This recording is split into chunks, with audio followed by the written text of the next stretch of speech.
یمی time start ہو رہا ہے اور ہم دوبارہ سے سورہ یاسین کی سے کہتے ہیں نا اللہ تعالیٰ کی کلام میں ہوئیں گے، اس کو ڈھونڈیں گے اور اس کو اپنے اوپر اپلائی کرنے کی کوشش کریں گے انشاءاللہ تعالیٰ۔ بسم اللہ الرحمن الرحیم۔ رب اشرح لی صدری ویسر لی امری واحلل عقدۃ من لسانی یفقہوا قولی۔ ربنا ظلمنا انفسنا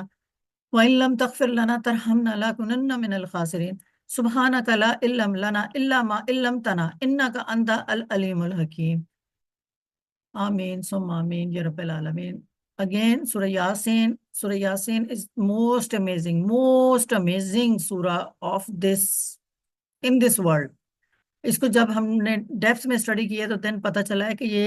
کیوں اس کو دل کہا جاتا ہے۔ اور پھر میں نے آپ لوگوں کو بتایا سورہ یاسین کے 6 حصے ہیں، پہلا اور دوسرا ہم پڑھ چکے ہیں، تیسرے پہ اب ہم ہیں جس میں ہم پڑھ رہے ہیں کہ آنکھوں دیکھی آیات نشانیاں، اللہ تعالیٰ نے ہمارے ارد گرد اپنی قدرت، اپنی وحدانیت کیسے شو کی ہے، ہم اس کے بارے میں تھوڑا سا کوشش کر رہے ہیں کہ ہمیں سمجھ آئے۔ اچھا، پھر اللہ کی قدرت کی نشانیاں ہمیں ملتی ہیں آیت نمبر 33 to 44 سے، جس میں صرف اللہ تعالیٰ نے ہمیں ہماری احساس دلایا ہے کہ آپ کو میں نے دنیا میں بھیجا تو بھی یہ ایک نظام کے تحت بھیجا، آپ کو کھانے پینے کا بندوبست کیا تو بھی نظام کے تحت کیا، دن اور رات ہیں یہ بھی ایک نظام ہے، تو یہ ساری چیزیں ہم اس میں پڑھیں گے، ٹھیک ہے۔ اور یہ کیوں اللہ تعالیٰ ہمیں بتا رہے ہیں، کیوں ہمیں یہ قرآن میں بتا رہے ہیں اور دکھا رہے ہیں کہ ان کے اندر ہم مطلب ڈھونڈیں، اپنے اوپر اپلائی کریں تاکہ لوگ نصیحت حاصل کر لیں، ٹھیک ہے۔ اور کل ہم نے پڑھا تھا کائنات کی تخلیق اور نظام کو ہم پڑھ رہے تھے، جس میں تھا کہ مردہ زمین کو اللہ نے کیوں زندہ کیا، اناج اور پھلوں کی تخلیق کیوں کی، چشمے اور پانی کا نظام۔ آج ہم پڑھ رہے ہیں جوڑوں میں تخلیق، جوڑے مطلب پیئرز، ٹھیک ہے۔ ابھی کل ہم لوگوں نے، میں اب اس کو تھوڑا سا ریوائز کروں گی کیونکہ ابھی تک ہم اس ٹاپک پہ ہی چل رہے ہیں، تو ہم نے جو کل پڑھا تھا بہت ساری خواتین کو ٹائم نہیں ملا تھا کہ اس کو پڑھ سکیں، دیکھ سکیں، بہت ساری خواتین نے ریکارڈنگ بھی نہیں سنی، ٹھیک ہے، بہت ساری خواتین نے PDF بھی نہیں کھولا، کون اس کے 50-60 پیج دیکھے، تو اس لیے میں تھوڑا سا ریوائز کر رہی ہوں۔ وہ آیت اللہ ہم الارض والمیت احیاناہا واخرجنا منہا حبا فمنہ یاکلون، اور ان کے لیے زمین ایک نشانی ہے جو مردہ پڑی ہوئی تھی، پھر ہم نے اسے زندہ کیا اور اس سے دانے نکالے اور اس میں سے ہم کھاتے ہیں۔ تو اللہ تعالیٰ نے جو زمین کی خشکی ہے، ایک تو اللہ نے ہمیں یہ بتانے کی اس میں کوشش کی کہ میں نے آپ کو لوگوں کو پیدا کیا تو جسٹ لائک آپ لوگوں کو میں ڈیتھ بھی دوں گا اور پھر میں اٹھاؤں گا بھی، اور اس کو اگزامپل دے کے اللہ نے ہمیں کیسے سمجھایا کہ جیسے ایک بنجر زمین ہے، اگر آپ اس میں ایک دانہ بوتے ہو، آپ کا کام صرف دانے کو بونا ہوتا ہے، اس کے بعد وہ کیسے پھوٹتا ہے، کیسے باہر آتا ہے، کیسا درخت بنتا ہے، یہ آپ کا کام نہیں، یہ میرا کام ہے۔ اور پھر اللہ تعالیٰ نے کل ہم نے پڑھا کہ اللہ نے اس کے ساتھ اس کو سورۃ عبس کی آیت میں جوڑا، کس طریقے سے لنک کیا تھا کہ وہاں پہ ہم نے دیکھا اس آیتوں میں ہم نے پڑھا کہ اللہ تعالیٰ نے کہا کہ انسان کو بھی میں ایک نقطے سے پیدا کرتا ہوں، ایک نقطہ از جسٹ لائک اے بیج، اور وہ زمین بنجر زمین میں ہوتا ہے، مطلب ایک خشک زمین ہوتی ہے جس کے اندر بیج کو بویا جاتا ہے، تو جو خاتون کی یوٹرس ہوتی ہے اس میں بھی پہلے کچھ بھی نہیں ہوتا، تو ایک نیا نقطہ آتا ہے اس کے اندر، وہ اپنی جگہ بناتا ہے اور وہاں پر وہ بھی گرو کرتا ہے۔ اس کے بعد اندر کیا ہو رہا ہے، ماں جو ہے اس کو کھانا خود نہیں کھلا سکتی، وہ خود کھا سکتی ہے، اس بچے تک کیسے پہنچے گا وہ بھی اللہ کا نظام ہے۔ جس طرح بیج بویا تھا اور بیج کیسے گرو کیا نہیں پتا ہمیں، کسان کا کام صرف بیج کو بونا ہوتا ہے، پانی دے دیا، اس نے کوشش کر لی، پانی بھی اللہ نے دیا، بس اس نے اٹھا کے اس کو اوپر پانی ڈال دی۔ اس جسٹ لائک جیسے خاتون ایک بچے کو پیٹ میں جب سٹارٹ کرتی ہے، وہ پریگننٹ ہوتی ہے، اب اس کے پیٹ میں بچہ ہے، کنفرم ہو گیا، وہ کھانا کھائے گی، پانی پیے گی تاکہ اس کو نرشمنٹ ملے، بچہ اندر گرو کرے، اس سے زیادہ کا کوئی اختیار اس عورت کا نہیں ہوتا۔ اسی طرح بیج کے اندر بھی بس باہر پانی دیا جاتا ہے، اس کو بھرنے میں بھی کوئی اختیار نہیں ہوتا۔ پھر اللہ تعالیٰ فرما رہے ہیں کہ وہ جو 9 مہینے کی سٹیجز ہوتی ہیں ماں کے اندر، وہ ہم کیسے عبور کرواتے ہیں۔ تو اسی طرح جب بیج جو ہے یہ پھوٹ کر باہر آتا ہے تو ہم اس کے لیے جو زمین ہوتی ہے اس کو اتنا نرم کر دیتے ہیں کہ وہ بیج جو ہوتا ہے وہ خود بخود باہر آ جاتا ہے اور وہ پودے سے درخت بنتا ہے۔ تو پھر اللہ تعالیٰ نے کہا کہ عورت کے اندر بھی جو ہم نے بچہ رکھا تھا 9 مہینے اس کو اندر ہم بڑا کرتے ہیں، اور جب اس نے باہر نکلنا ہوتا ہے تو اس کا راستہ ہموار کر دیتے ہیں۔ یہ سورۃ عبسہ کی آیت تھی جو کل میں نے آپ لوگوں کو اس کے کمپیریزن میں اللہ تعالیٰ نے ہمیں سمجھانے کی کوشش کی ہے، رائٹ۔ اب یہاں تک تو ہمیں سمجھ آ گئی کہ اللہ تعالیٰ نے ہمیں یہ چیزیں کیوں بتائی ہیں اور کیوں اللہ تعالیٰ نے کہا کہ میں نے راستہ آسان کر دیا۔ لیکن ایک چیز اگین، اگر اللہ تعالیٰ نے کہا کہ میں مردہ زمین میں سے، بنجر زمین میں سے ایک مرے ہوئے بندے بیج کے اندر زندگی ڈال کے اس کو باہر نکال سکتا ہوں، تو تم لوگ جب دفن ہو جاؤ گے، جب لوگ تم دنیا سے چلے جاؤ گے، تو تمہارا کیا خیال ہے کہ میں تم لوگوں کو دوبارہ زمین میں سے زندہ نہیں کر کے اوپر اٹھا سکتا؟ تو سمجھ جاؤ کہ میں نے ایسا ہی کرنا ہے، کیونکہ میں قرآن میں کہہ رہا ہوں اور یہ میرا کلام ہے، اور ایسا ہی ہونا ہے کہ ایک دن آئے گا تم سب لوگ وہاں سے ایسے اٹھائے جاؤ گے اپنی قبروں سے جیسے نیو بورن بیبی ہوتا ہے، تو اس نیو بورن بیبی کو وہاں پہ پہنچایا جائے گا۔ اور آج اللہ تعالیٰ نے ہمارے ہاتھ میں قرآن دیا ہے، اس دن ہمارے ہاتھوں میں ہمارے اپنے اعمال کی کتاب ہوگی، جس میں ہم لوگوں اللہ تعالیٰ کے سامنے کھڑے ہوں گے کہ اللہ میاں 30 دن میں بھی ہمارے پاس تمہارے لیے ٹائم نہیں تھا، تو ہم 11 مہینے میں کیسے ٹائم دیتے؟ تو اگر ہمیں دنیا میں پریشانیاں رہیں تو ٹھیک ہے رہیں، کیونکہ ہم لوگ تھے ہی اسی قابل۔ اور اللہ تعالیٰ تو کہتا بھی ہے کہ زندگی آسان نہیں ہے۔ زندگی کہاں کہیں آپ نے کسی مفسر کو سن لیا، کسی تفسیر میں سن لیا، کہیں قرآن میں پڑھ لیا، کسی حدیث میں پڑھ لیا کہ زندگی آسان ہے؟ نہیں ہے زندگی آسان، زندگی مشکل ہے۔ آسان ہم نے کرنی ہوتی ہے، اس کے طریقے اللہ نے ہمیں بتائے ہیں۔ دعائیں مانگیں، اللہ کے ساتھ ان ٹچ رہیں، 5 وقت کی نماز 5 منٹ میں فرض 4 ادا ہو جاتے ہیں، 2 2 گھنٹے جا کے پارلر سے فیشل کرا لیتے ہیں، 2 منٹ میں کھڑے ہو کے ہم وضو کر کے نماز نہیں پڑھ سکتے ہیں، تو پھر ہمیں کیسے زندگی آسان ہوگی ہماری؟ پھر تو اللہ تعالیٰ نے کہنا ہی ہے نا والا اثر، اثر کی نماز کی قسم کھا کے، وہ اثر کے ٹائم کی قسم کھا کے وہ بول رہے ہیں اللہ ہم سے کہ تم نقصان میں ہو، سوائے ان لوگوں کے جو ایمان لائے اور جنہوں نے صبر کیا۔ پھر میں نے آپ لوگوں کو بتایا تھا کہ ایک بہت امام ہے، امام راضی، وہ بھی اگزامپل اسی طرح ہی دے رہے ہیں، کہہ رہے ہیں کہ زمین خشک اور بنجر ہوتی ہے، وہ بے جان ہوتی ہے، لیکن جب اللہ تعالیٰ بارش کرتا ہے تو سر سبز ہو جاتی ہے اور اس میں سے بیج اگنے لگتے ہیں۔ اسی طرح انسان کو بھی زندہ کرنے کے بعد مرنے کے بعد زندہ کرنا اللہ تعالیٰ کے لیے مشکل کام نہیں ہے، اللہ تعالیٰ دوبارہ مردوں کو زندہ کر سکتے ہیں۔ وَجَعَلْنَا فِيهَا جِنَّةً مِّن نَخِيلٍ وَأَنَابٍ وَفَجَّرْنَا فِيهَا مِنَ الْعُيُونِ، اور ہم نے اس زمین میں کھجور انگور کے باغات بنائے اور اس میں سے چشمے جاری کر دی۔ اب یہ دیکھیں اللہ تعالیٰ نے جب آپ کو کہا کہ ماں کے پیٹ میں سے ایک پروسیس سے بچہ باہر آیا، اب اللہ نے صرف بچے کو بھیجا نہیں ہے دنیا میں، اس کی کھانے کا انتظام کیا، اس کو رہنے کے قابل جگہ دی۔ جس سے کل میں نے آپ کو کہا تھا کہ یہ دنیا ایک چھوٹا سا جھلک ہے جنت کی، ایک پری ویو ہے جس میں آپ گزار رہے ہو۔ کیوں؟ اللہ تعالیٰ نے آپ کو چھوٹی چھوٹی چھوٹی چھوٹی آسانیاں دی، ٹیسٹی کھانے دیے، خوبصورتی دی، آپ کو بتا سکے کہ یہ تو کچھ بھی نہیں ہے ان کمپیریزن، جنت اس میں آپ لوگوں کے پاس بہت زیادہ ہوگا۔ تو اس لیے آپ لوگ اس کو کمپیریزن کر سکتے ہیں کہ جو ہمیں دنیا میں ملا ہے اس سے کہیں بہترین چیزیں ہمارا انتظار کر رہی ہیں۔ اور پھر اللہ تعالیٰ فرما رہے ہیں یا لیَقُولُوا مِن ثَمَرِهِ وَمَا عَمِلَتْهُ أَيْدِيهِمْ أَفَلَا يَشْعُرُونَ۔ پھر اللہ تعالیٰ نے ایک نہایت غور طلب بات کی ہے، فَلْيَنظُرِ الْإِنسَانُ إِلَىٰ طَعَامِهِ، یعنی انسان اپنے کھانے کی طرف ہی غور کر لے۔ چلو یار کچھ نہیں کرنا، ان دا اینڈ جب آپ کھانے کے لیے تو بیٹھتا ہی ہے نا بندہ، نہ نماز پڑھو، نہ روزے رکھو، نہ رمضان میں ٹائم دو اللہ تعالیٰ کو، ان دا اینڈ تم نے پلیٹ لے کے آگے بیٹھنا ہے، وہ آئے گی، اس کے بغیر نہیں گزارا۔ اس پلیٹ میں ہی دیکھ لو جو چیزیں پہنچی ہیں وہ اللہ تعالیٰ نے آپ کو کیسے دی ہیں، وہ اللہ تعالیٰ نے آپ کو کس طریقے سے دی ہے۔ ایک بیج بویا گیا، اس کو اس کے کسان نے اس کا کھیت بنا، اس میں سے گندم نکلی، گندم کا آٹا بنا، آٹے کو آپ تک پہنچایا، پہنچا کے اپنی روٹی بنائی اور آپ بیٹھ کے کھا رہے ہو، ٹھیک ہے نا؟ تو کم از کم اتنی تو پلیٹ کو ہی دیکھ کے اللہ کا شکر ادا کر لو کہ اللہ تعالیٰ آپ نے ہمیں کس پروسیس سے ایک پراپر نظام کے تحت ہمارے تم نے کھانے پینے کا بھی بندوبست کیا۔ اور آپ یہ دیکھیں کہ جیسے ہی نیو بورن بیبی پیدا ہوتا ہے اللہ تعالیٰ اس کی فوڈ کا امیجیٹلی بندوبست کرتے ہیں، ماں کی فیڈ آنی شروع ہو جاتی۔ اس سے کوئک اور اس سے زیادہ اور کیا اللہ تعالیٰ ایک انسان کی فیور کر سکتے ہیں جو اللہ نے کی؟ یہ ہم کل پڑھ چکے تھے۔ پھر میں نے آپ لوگوں کو یہ بھی چھوٹے سے احمد سے یہ بتانے کی یہ لائف ہے آپ کی، ٹوٹل زندگی صرف یہ ہے، صرف یہ 4 سٹیجز ہیں جس میں بچہ پیدا ہوگا اور یہاں پیدا ہو کے تھرو دا اینڈ اس نے پہنچنا ہے جب تک وہ جوان ہوگا، یہ اس کی زندگی ہے۔ اگر تو آپ لوگوں اللہ کے ساتھ جڑے رہو گے، ہدایت پہ رہو گے اور اللہ تعالیٰ کی گریٹنس کو مانتے ہوئے چلتے رہو گے تو آپ کے لیے زندگی آسان ہو جائے گی۔ وائٹ کلر اس چیز کو ریفلیکٹ کر رہا ہے، اور اوپر یہ دیکھیں سارا کچھ اوپر ہو رہا ہے،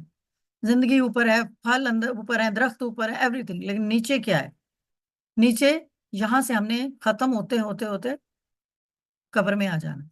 اور پھر قبر کے بعد اللہ ہمیں اٹھائے گا تو ہمیں یہاں تو یہ جنت ملے گی یا جہنم ملے گا۔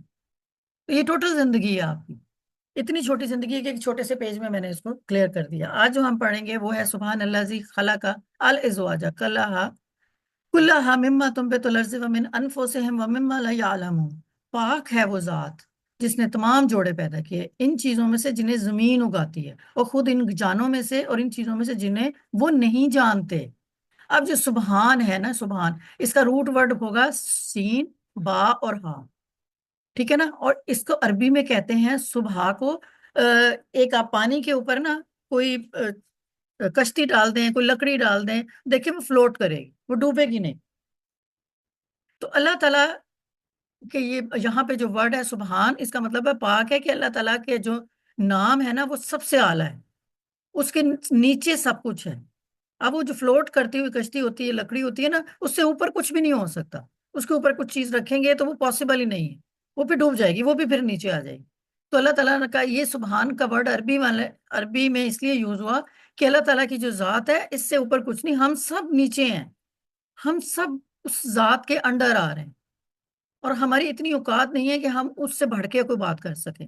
تو اللہ تعالیٰ نے کہا پاک ہے وہ ذات، یعنی اتنی اعلیٰ عرفہ ذات ہے. اللہ زی وہ، اللہ زی ایک لنکڈ ورڈ ہے جو ملا رہا ہے کہ اس ذات نے کیا کیا ہے، خلقہ بنائے ہیں الازواج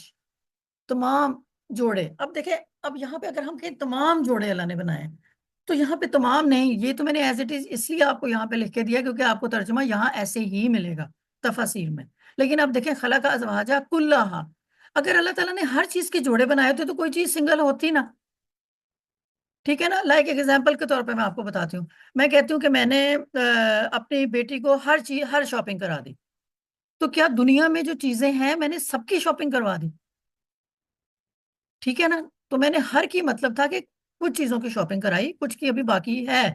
تو وہاں میں نے ہر کا، تو یہاں پہ ہونا چاہیے تھا تمام کی جگہ پہ ہر. اللہ تعالیٰ نے ہر جوڑے کو پیدا کیا کیونکہ سارے جوڑے نہیں ہیں. اللہ کی اپنی ذات تو دیکھیں نا سنگل ہے، لیکن اس نے چیزیں جوڑوں میں پیدا کی، لیکن سب چیزیں آپ کو جوڑوں میں نہیں ملیں گی. تو اس لیے یہاں پہ تمام کی جگہ ہر ہوتا ہے، لیکن میں نے ایز اٹ از ایسے لگایا کہ آپ کہیں کہ باجی نے ترجمہ غلط کر دیا، لیکن عربی کے پوائنٹ آف ویو سے یہاں پہ آئے گا وہ ذات جس نے ہر جوڑے پیدا، مطلب ہر جوڑے کو پیدا کیا. ٹھیک ہے. تنبت الارض ان چیزوں میں سے جن کو زمین اگاتی ہے، اور ان میں سے جن کو ان کے اندر سے چیزیں ہیں، اندر سے وہ کیا ہے بھی ہم پڑھتے ہیں. سبحان اللہ زی خلق ازواج کلھا، پاک ہے وہ ذات جس نے تمام جوڑے پیدا کیے. سبحان پاکی بے عیبی یا تعریف کو کہتے ہیں. اللہ ہر قسم کی کمی اور عیب سے پاک ہے. اللہ زی خلق وہ ذات جس نے پیدا کیا اللہ ازواج کلھا، تمام جوڑے، ہر جوڑے کو. تخلیق میں جوڑوں کا نظام اللہ کی حکمت اور نشانی کو کہتے ہیں. سبحان اللہ زی. اب پھر مما تنبت الارض،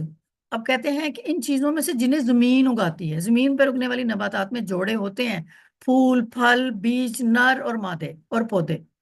تو آپ سارے پودوں کے جوڑے نہیں ہوتے، کچھ کے ہوتے ہیں. تو اس لیے ہم یہ نہیں کہہ سکتے کہ تمام جوڑے، ہم یہ کہہ سکتے ہیں ہر جوڑے کو اللہ تعالیٰ نے پیدا کیا، اور ایون زمین سے بھی اگنے والے جو جوڑے ہیں وہ من انفسہم، اور خود ان کی جانوں میں سے بھی. مراد انسانوں اور جانوروں میں نر اور مادے کا جوڑا ہے جو نسل کے تسلسل سے اور زندگی کے نظام کے لیے ضروری ہے. اللہ تعالیٰ نے ایک انسان کے اندر سے انسان نکالتا ہے، اللہ نے ایک جانور کے اندر سے جانور پیدا کرتا ہے. تو اللہ تعالیٰ کہتا ہے کہ میں نے ان کے اندر سے بھی جوڑے پیدا کیے ہیں، ٹھیک ہے نا. اور وہ کہہ رہا ہے کہ یہ زندگی کے نظام کو چلاتے ہیں، نسل کو چلاتے ہیں. وہ مما لا یعلمون، مراد وہ جڑے اور نظام ہے جو انسانوں کے علم میں نہیں ہے، خواہ وہ چھوٹے پیمانے پہ ہوں جیسے چھوٹے چھوٹے ایٹم کے ذرات ہوتے ہیں، یا وسیع پیمانے پہ ہوں جیسے ستارے اور سیارے. ہمیں تو نہیں پتا، ہم ایک چھوٹے سے چھوٹا، آپ ایک اورنج کو پکڑ لیں، اورنج کو کھولیں، اورنج کے اندر ایک چھوٹا سا آپ کو اس کا ایک پارٹیکل نظر آئے گا، اس کو کھولیں، اس کو بھی کھولیں، کھولتے جائیں، کھولتے اینڈ میں جا کے آپ کو چھوٹا سا ایک ایٹم یا ایک ذرہ ضرور ملے گا. اس ذرے کو بھی کھولیں گے، اس کے اندر بھی کچھ نہ کچھ ہوگا. تو اللہ تعالیٰ نے کہا کہ ان کا تو آپ کو پتا بھی نہیں ہے، ان چیزوں میں سے جن کو آپ جانتے بھی نہیں ہیں، ہم نے ان میں سے بھی جوڑے پیدا کیے. اب چاند اور سورج ہے، یہ بھی جوڑے ہیں، ستارے بھی ہیں، آسمان ہے، زمین ہے. تو اللہ تعالیٰ نے یہاں پہ آپ کو یہ بتانے کی کوشش کر رہے ہیں کہ آیت کا آغاز سبحانہ سے ہوتا ہے جو اللہ کی بے عیبی اور بلندی کو ظاہر کرتا ہے. تخلیق کے ہر پہلو میں اللہ کی عظمت کو تسلیم کریں، مادی دنیا سے دور ہو کر روحانی حقیقت پر زور دیں، اپنے آپ کو عاجز اور شکر گزار رکھیں، اور اللہ تعالیٰ کی نشانیوں کو دیکھتے ہوئے اللہ تعالیٰ کے قریب ہو جائیں. یہ سبحان اللہ جی کا مطلب بنتا ہے الازواج کلھا. اب یہ دیکھیں دوہرا پن کہ یہ کیا ہے کہ ہم نے ہر چیز کو، تمام کو نہیں، ہر چیز کو جوڑوں میں پیدا کیا ہے۔ دوہرا پن صرف مادی نہیں روحانی بھی ہوتا ہے، روشنی اور اندھیرا یہ بھی جوڑا ہے۔ اب روشنی جو ہوتی ہے، اگر روشنی ہے تو آپ کو راستہ سیدھا نظر آئے گا، اور وہ روشنی کو ہم نور بھی کہتے ہیں۔ نور آپ کے اندر ہو جائے، جو میں نے اس دن بولا تھا کہ قرآن پاک کی جو آیت ہے کہ دلوں سے سمجھتے نہیں ہیں، تو دلوں کے اندر اللہ تعالیٰ نے نور علی نور رکھ دیے، ٹھیک ہے، اور گمراہی سے بچیں آپ نور کو، اور اندھیرا ظلمات کی علامت ہے، اندھیرے میں ہمیں کچھ دکھائی بھی نہیں دیتا۔ تو اگر ہمارے دل میں، آپ صلی اللہ علیہ وسلم کی حدیث تھی کہ دل میں ایک نشانی لگتی ہے کالے ہونے کی، جب ہمارا برائی کرتے ہیں، اور پھر اتنا کالا ہو جاتا ہے ہمیں کچھ نظر نہیں آتا۔ اب دیکھیں، وہ دل کو کالے ہونے کو بھی اندھیرے سے آپ ریزیمبل کریں، کہ جب ہمارے دل کالے ہو جائیں یا ہمارے دلوں میں روشنی نہ رہے تو ہمارے نزدیک پھر کوئی اہمیت نہیں رہتی ہے کہ یہ رمضان کا مہینہ ہے یا نہیں ہے، ٹھیک ہے۔ اچھائی اور برائی کا بھی جوڑا ہے کہ اگر نیکی اور گناہ کا درمیان مسلسل کشمکش ہے، دل کرتا ہے نیکی کرنے کا لیکن برائی میں مزہ بڑا ہے، اٹریکشن بہت ہے، ٹھیک ہے، تو یہ بھی ایک جوڑا۔ زندگی اور موت، زندگی ہے تو مرنا بھی ہے، تو ہر جاندار چیز کو موت کا ذائقہ چکھنا ہی چکھنا ہے۔ کیا کہتے ہیں، کلو نفس ذائقہ الموت، ساری نفس نے ذائقہ چکھنا ہے۔ اب اگر میں اسی کی ایگزامپل دوں کہ ذائقہ کیا ہوتا ہے، کیوں اللہ تعالیٰ نے کہا کہ مرنا ہے، ذائقے کا کیوں بولا ہے اللہ تعالیٰ نے؟ انسان کس چیز سے اپنے آپ کو، چیزوں کو پہچانتا ہے؟ دیکھتا ہے کلرز کو، کھاتا ہے، ذائقے کا پتہ چلتا ہے۔ تو یہ جو موت کا ذائقہ ہوتا ہے نا، یہ جو مر رہا ہوتا ہے بندہ، یہ صرف وہی بتا سکتا ہے، جو آج تک کبھی کسی کو نہیں پتا۔ یہ اتنا، اس لیے اللہ تعالیٰ نے، اس کی کبھی ٹائم ملا تو میں اس کی، ہم لوگ تفسیر میں جائیں گے۔ اب ہمیں کیا روحانی سبق ملنا چاہیے اگر ہم لینا چاہیں تو؟ زندگی ایک آزمائش ہے، ہم ہر وقت متضاد چیزوں کے درمیان انتخاب ہی کر رہے ہوتے ہیں، ٹھیک ہے نا، کبھی روحانی ترقی کی طرف، دنیا کی ترقی کی طرف، کبھی اللہ کی طرف، کبھی پھر دنیا کی طرف، کبھی کھانے کی طرف، کبھی سونے کی طرف۔ تو ہمارا ہر وقت کسی طرح دو چیزوں کے درمیان ہمیشہ چوائس چل رہی ہوتی ہے کہ ہم نے یہ چیز چننی ہے، یہ چھوڑ دینی ہے، یہ ہمیں دن پسند ہے، رات پسند نہیں، ہمیں رات پسند ہے، ہمیں دن پسند نہیں، ہمیں اچھائی پسند ہے، برائی۔ تو اللہ تعالیٰ نے کہا کہ میں نے ہر چیز کو جوڑوں میں پیدا کیا ہے تاکہ تم لوگ سلیکٹ کرو، اور جو تم لوگوں کے لیے صحیح ہے اس کے مطابق آگے آپ لوگ چلیں۔ اب مما کہہ رہا ہے تم بت الارض، اب اللہ کے رزق کی نشانیاں، اب زمین میں سے کیا، زمین سے اگنے والی چیزوں میں جوڑوں کا ذکر اللہ تعالیٰ فرما رہے ہیں کہ ہر پودا، پھل، بیج اللہ کی رحمت سے اس کو زندگی ملتی ہے، اور اگنے کا عمل روحانی ترقی کی علامت ہے۔ بیجوں کو وقت اور مناسب حالات کی ضرورت ہوتی ہے، اسی طرح ہماری جو روحیں ہوتی ہیں ان کو صبر، ایمان اور نیک اعمال کی ضرورت ہوتی ہے۔ اللہ تعالیٰ نے ہمیں کسی مادی اور روحانی رزق کو فراہم کرتا ہے، اور اس کے منصوبے پر بھروسہ کریں، اپنی روح کو ایمان اور نیک اعمال سے پروان چڑھائیں، اپنی روح کو ایمان کے ساتھ لے کے چلیں، نیک اعمال کے ساتھ پروان چڑھائیں، باقی چھوڑ دیں سب اللہ کے اوپر۔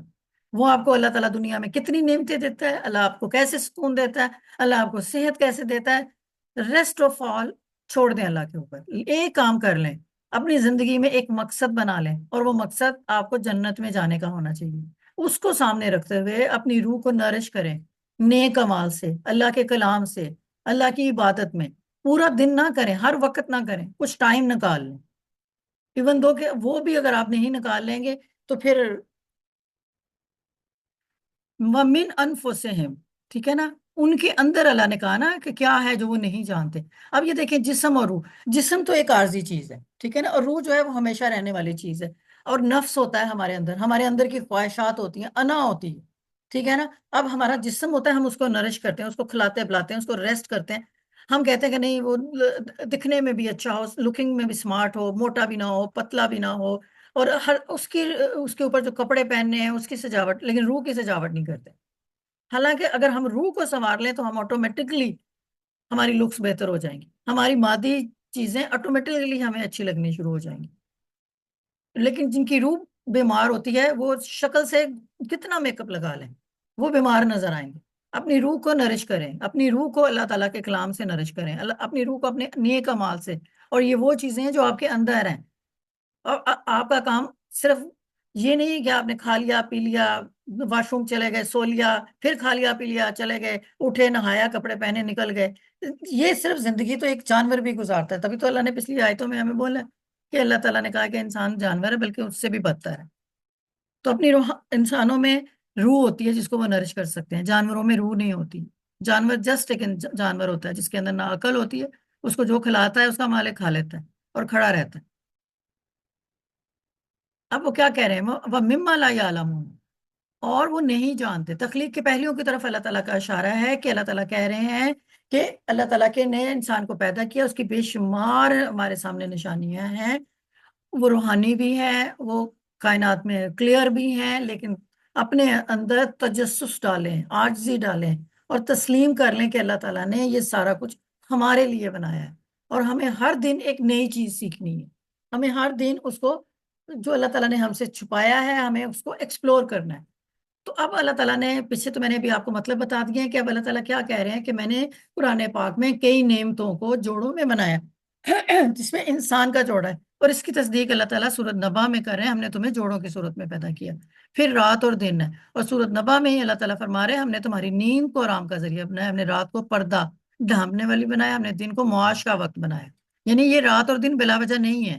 اس میں اللہ تعالیٰ نے بتا دیا کہ ہم نے یہ کیوں بنائے۔ پھر مرد اور عورت بنائے، ہم نے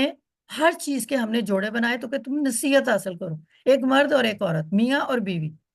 انہوں نے نسل آگے بڑھانی ہے، انہوں نے اکٹھے رہنا ہے، ان کے مزاج، ان کے اخلاقیات، ان کے پرورش، ان کی تربیت آنے والی جو نسل ہوگی اس کے اوپر افیکٹ ہو رہی ہو۔ تو اس لیے اللہ تعالیٰ نے مرد اور عورت کو بنا کے ایک فیملی کی بنیاد بھی رکھ دی۔ زمین اور آسمان اللہ نے بنائے کیونکہ آسمان اور زمین کو برحق پیدا کیا، اس کو کوئی بھی اللہ اس کو نگیٹ نہیں کر سکتا، اس کو مکر نہیں سکتا کہ اللہ نے نہیں بنایا، اور یہ سورۃ جاسیہ کی آیت آپ کو بتا رہی ہے۔ سورج اور چاند اور رات اور دن، سورج اور چاند سب اللہ کی نشانیوں میں سے ہے۔ سورۃ فصلت میں پھلوں اور نباتات کے جوڑے، اور ہم نے زمین میں ہر قسم کے جوڑے، عمدہ چیزوں کے جوڑے پیدا کیے، خیر اور شر بھی ہے، سیدھا راستہ بھی دکھایا تاکہ وہ زندگی بہترین بنا لو، شکر گزار بنو، نا شکر مت بنو۔ یہ سب اللہ تعالیٰ نے قرآن پاک میں ہمیں جگہ جگہ پہ مینشن کر دیا ہے، ٹھیک ہے۔ اب قرآن مجید میں اللہ تعالیٰ نے زندگی اور موت کو ایک ساتھ جوڑ دیا اور کہا ہے کہ زندگی اور موت کا ایک لازمی حصہ ہے، ایک یہ جوڑا بھی ہے، آزمائش بھی ہے آپ کی زندگی میں، مشکلیں بھی ہیں، آسان نہیں ہے زندگی، ٹھیک ہے نا۔ اور قرآن پاک میں کہہ رہا ہے کہ اللہ تعالیٰ فرما رہے ہیں زندگی اور موت کا تعلق اللہ تعالیٰ کی حکمت سے ہے، وہاں جس نے موت اور زندگی کو پیدا کیا تاکہ وہ تمہیں آزمائے کہ کون بہترین عمل کرنے والا، وہ غالب ہے، وہ بخشنے والا ہے۔ سورۃ الملک کی آیت ہے کہ اللہ تعالیٰ نے کہا کہ میں نے تخلیق اس لیے کی ہے کہ میں دیکھوں کہ تم کون سا بہترین عمل کرو گے، اور اگر تم سے غلطی ہوتی ہے تو میں تمہیں معاف بھی کر دوں گا، لیکن کوشش تو کرو نیک عمل کرنے کی۔ موت اور زندگی دونوں کو اللہ نے پیدا کیا ہے، یعنی یہ دونوں ایک دوسرے سے الگ نہیں ہیں، اللہ کی قدرت کے ساتھ یہ دونوں جڑی ہوئی ہیں۔ زندگی کا مقصد تو آزمائش ہے، میں نے کہا نا زندگی ایسا آسان نہیں ہے، کہتے ہیں life is not a bad of roses, تو کہیں پہ بھی آپ کو نہیں ملے گا، یہ دیکھ لیں اللہ تعالیٰ خود فرما رہے ہیں، کیا کہہ رہے ہیں سورۃ اعراف میں، قرآن موت کو ایک منتقلی ٹرانزیکشن کے طور پہ بیان کرتا ہے، نہ کہ مکمل فنا، تم زمین میں چلے جاؤ گے اور اس سے دوبارہ نکالے جاؤ گے۔ تو یہ کیا اللہ تعالیٰ نے بتایا کہ زندگی کے بعد موت آنی ہے اور ہم نے زمین میں جانا ہے۔ اور پھر سورۃ بقرہ میں اللہ تعالیٰ کیا فرما رہے ہیں کہ کیسے اللہ کا انکار کرتے ہو جبکہ تم بے جان تھے، اس نے تمہیں زندگی دی، پھر وہی تمہیں موت بھی دے گا اور پھر تمہیں دوبارہ زندہ بھی کرے گا اور تم اسی کی طرف لوٹائی جاؤ گے۔ تو یہ سورۃ بقرہ کی آیت ہے، ٹھیک ہے نا۔ اس میں اگر آپ غور فرمائیں تو آپ کو پتہ چلے گا کہ ہم لوگوں کو یہاں پہ ہمیشہ کے لیے دنیا میں نہیں بھیجا، ایک منتقلی کے طور پہ ہم آئے ہیں، ایک ٹرانزیشن کے طور پہ آئے ہیں، ہم نے دوبارہ واپس جانا ہے جہاں سے ہم لوگ آئے تھے، اس لیے اللہ تعالیٰ نے زندگی اور موت کا جوڑا بنا دیا ہے۔ اب یہ جو جوڑا ہے یہ دوہرا ہونا، دو چیزوں کو ہم کہتے ہیں نا کہ جوڑا ہے، اس میں اگر ہم یہ دیکھیں کہ اللہ تعالیٰ نے ایسا کیوں کیا تو اس میں بھی تو اللہ تعالیٰ کی وحدانیت کو ڈھونڈیں۔ اللہ تعالیٰ ایک ہے، اللہ تعالیٰ واحد ہے، کیسے کہ اللہ تعالیٰ نے متضاد چیزیں، دن اور رات، زندگی اور موت، اس بات کی دلیل کے طور پہ بتا دی ہے کہ اس نے ہر ہر چیز، میں یہ نہیں کہتی سب چیزیں، ہر چیز اللہ تعالیٰ نے جوڑے میں پیدا کی، خود سنگل ہے۔ اگر وہ خود جوڑے میں ہوتا تو کیا ہوتا، ایسا نظام نہیں چلتا جیسا بھی چل رہا ہے، کیونکہ نظام چلانے کے لیے جیسے گھر کا سربراہ ایک مرد ہوتا ہے تو گھر کا جو سسٹم ہے وہ صحیح چلتا ہے، جہاں پہ عورت اور مرد دونوں ایک ساتھ کھڑے ہو جاتے ہیں اس گھر کا نظام خراب ہو جاتا ہے۔ تو ایک کو چلانے کے لیے اللہ تعالیٰ نے قرآن پاک میں مرد کو بتایا کہ تم اس گھر کے سربراہ، اور وہ گھر چلا، تو اللہ تعالیٰ کی وحدانیت، اللہ تعالیٰ کا ایک ہونا، اس سے اور ہمیں زیادہ اس سے بوسٹ اس کو ہمارے جو تھاٹس ہیں ان کو اللہ تعالیٰ اور زیادہ ہم سوچنے پہ ہمیں مجبور کر رہا ہے کہ ایک میں ہوں لیکن میں جوڑوں کو چلا رہا ہوں، کیونکہ چلا ہی انسان ایک نظام کو بہتر چلا سکتا ہے۔ تو یہ جو دوہرا پن بار بار میں آپ سے کہہ رہی ہوں، دن رات سورج چاند مرد عورت، تو اللہ تعالیٰ خود ایک ہے۔ یہ اور بھی زیادہ ہمیں اس چیز کے لیے موٹیویٹ کر رہا ہے کہ اللہ تعالیٰ کی بات نیت اور کلیئر کھل کر ہمارے سامنے آ رہی ہے۔ اب میں نے آپ کو جو آیتیں پڑھائی ہیں ذرا ایک غور کریے گا۔ ہم نے پڑھا آیت نمبر 33، 34، 35، ایسے سیکوینس آ رہا ہے، لیکن اب جب میں آپ کو سمجھاؤں گی، جب آپ کے دماغ کے دروازے کھلنے چاہیے، ہم 36 سے پڑھیں گے۔ ذرا غور سے سنیے گا۔ پاک ہے وہ ذات جس نے سب جوڑے پیدا کیے، خواہ زمین میں اگنے والی چیزیں ہوں، خود ان کی اپنے جنس میں، یا وہ چیزیں جنہیں وہ نہیں جانتے۔ یہ پیدا کر دیا اللہ تعالیٰ نے ایک انسان کو۔ اب اس کے بعد کیا ہوا؟ تاکہ وہ اس کے پھل کھائے، اور یہ سب ان کے ہاتھوں کا بنایا ہوا نہیں ہے، تو کیا وہ شکر ادا نہیں کرتے؟ پیدا کیا، کھانے کو چیزیں دے دی، اور ریزن بھی بتا دی کہ شکر ادا کرو۔ اوکے، اب کیا کریں؟ پھر اللہ نے کہا نہیں، پھل میں تمہیں زیادہ سارے دوں گا، اور اللہ تعالیٰ نے اس میں کھجورے اور انگوروں کے باغات پیدا کیے اور چشمے۔ کھجور انگور ہم پڑھ چکے ہیں کہ اس کو ہم کیسے جائز استعمال اور ناجائز کر سکتے ہیں، اور پھر پانی جو کہ بیس ہے۔ اللہ تعالیٰ نے وہ بھی ہمیں بنایا بھی پانی اور مٹی سے، ٹھیک ہے، بنیاد ہماری پانی مٹی بنی ہوئی، اور پھر ہمیں پینے کے لیے پانی بھی دے دیا، اور وہ وہی کے طور پہ بھی ہم اس کو ہم پڑھ چکے ہیں۔ پیدا کیا، کھانے کی چیزیں دی، پھر اور مزید نرشمنٹ کے لیے چیزیں دی، اور پھر آخر میں کیا پتا، اور ان کے لیے نشانی ہے مردہ زمین، کہ ہم نے تمہیں پیدا کیا تو اس سے تمہیں زندہ کر کے نکالا ہے، جس میں سے وہ کھاتے ہیں، تو تمہیں اسی زمین میں واپس جانا، اور پھر ہم تمہیں دوبارہ سے اٹھائیں گے، اور پھر دوبارہ سے وہاں پہ حساب ہوگا۔ تو یہ لنک دیکھیں آپ آیتوں کا، نیچے سے اوپر چلے جائیں یا اوپر سے نیچے پڑھ لیں، اس قدر پراپر لنکڈ آیات آپ کے سامنے آئی ہیں کہ اگر آپ اس کو دل سے فیل کریں، اپنی روح کے اندر اس کو سموئیں نا، تو ہمارا جو روحانی سفر ہے نا، وہ اسی دن سے آپ سمجھ لو شروع ہو جانا چاہیے تھا جس دن ہم نے سورہ یاسین شروع کی تھی۔ کیونکہ سورہ یاسین کی جو آیت ہے نا، صرف اللہ تعالیٰ کی تخلیق کا نہیں بتا رہی ہیں، یہ ایک روحانی طور پہ آپ کو اسپرچولی آپ کی روح کے لیے ایک رہنمائی ہے، کہ اللہ تعالیٰ کہہ رہا ہے ہر جگہ پہ۔ اللہ تعالیٰ جب سے ہم نے آیت شروع کر دی ہوئی ہیں، سورہ یاسین شروع کیا، اللہ تعالیٰ نے ہر چیز میں آپ لوگوں کو بتا رہے ہیں کہ دیکھو، ایک مومن نے دعوت دی تو میں نے اس کے ساتھ اس کو جنت دے دی، ٹھیک ہے، رسولوں نے نافرمانی، رسولوں کی نافرمانی قوم نے کی، میں نے تباہ کر دی۔ اب میں آپ لوگوں کو بتا رہا ہوں کہ میں نے آپ لوگوں کو پیدا کیا ہے، میں نے آپ لوگوں کو کھانے پینے کی چیزیں دی ہیں، میں نے آپ لوگوں کو وحی دی ہے، پانی دیا، آپ کی بیسک نیڈز میں پوری کر رہا ہوں۔ تم سے صرف ایک چیز مانگ رہا ہوں کہ نیک عمل کرو اور اپنی روح کو نرش کرو، اور ہر جوڑے میں، ہر دورے پن میں اللہ تعالیٰ کی نشانیوں کو تلاش کرو، اپنی زندگی کو بہتر بناؤ، عاجزی اپناؤ، غیب کے علم کو کوشش کرو کہ اس کو جانو۔ جیسے ابھی ہم ہر آیت میں سے اس کا اندر کا ایک لفظ نکالتے ہیں، اس کا اندر کا ایک مطلب نکالتے ہیں، تو اللہ تعالیٰ کہتے ہیں نا کہ تم سوچتے کیوں نہیں ہو، تم عقل سے کام کیوں نہیں لیتے؟ لیکن آخر کار اگر ہمیں یہ چیزیں پتہ چل جاتی ہیں تو ہمیں اللہ کا صرف شکر کرنا چاہیے، عبادت کرنی چاہیے۔ کیوں؟ کیونکہ اللہ تعالیٰ کہتے ہیں کہ یہ جو کتاب میں نے تم لوگوں کو ہدایت کے لیے دی ہے، اس لیے دی ہے کہ تم تقوی اختیار کر لو۔ یہ سورۃ بقرہ میں اللہ تعالیٰ فرما رہے ہیں۔ پھر سورۃ العنکبوت میں اللہ تعالیٰ فرما رہے ہیں، میں نے جنوں انسانوں کو صرف اس لیے پیدا کیا ہے کہ وہ میری عبادت کریں۔ جب میرا بندہ میرے قرب سے مجھ سے محبت کرتا ہے تو میں اس کا کان بن جاتا ہوں جس سے وہ سنتا ہے، اور جب وہ جس آنکھ سے وہ دیکھتا ہے میں اس کی آنکھ بن جاتا ہوں۔ مطلب ان کا کہنے کا ہے کہ اللہ تعالیٰ جب میرے قریب ہو جاتا ہے نا، اس کے بعد جو بھی اس کو آواز سنائی دیتی ہے تو وہ سمجھ لو وہ میں سن رہا ہوں اور میں اس کے دل میں ڈال رہا ہوں، اور جو آنکھ سے دیکھتا ہے وہ سمجھو میں دیکھ رہا ہوں۔ یعنی اللہ تعالیٰ کو کہا گیا کہ اللہ تعالیٰ ہماری شارک سے بھی زیادہ قریب ہے، ٹھیک ہے۔ اب ہمیں پکاریں، صرف ہمیں پکارنا ہے، اور اللہ سنتا ہے، کیونکہ اللہ تعالیٰ کہتا ہے کہ مجھ سے مانگو میں دوں گا، لیکن مانگنے کے لیے زبان کا استعمال چاہیے، اور وہ کب ہوگا استعمال؟ جب ہمارے دل میں اللہ تعالیٰ کا، کہ اللہ تعالیٰ کی بڑائی کو ہم مان چکے ہوں گے۔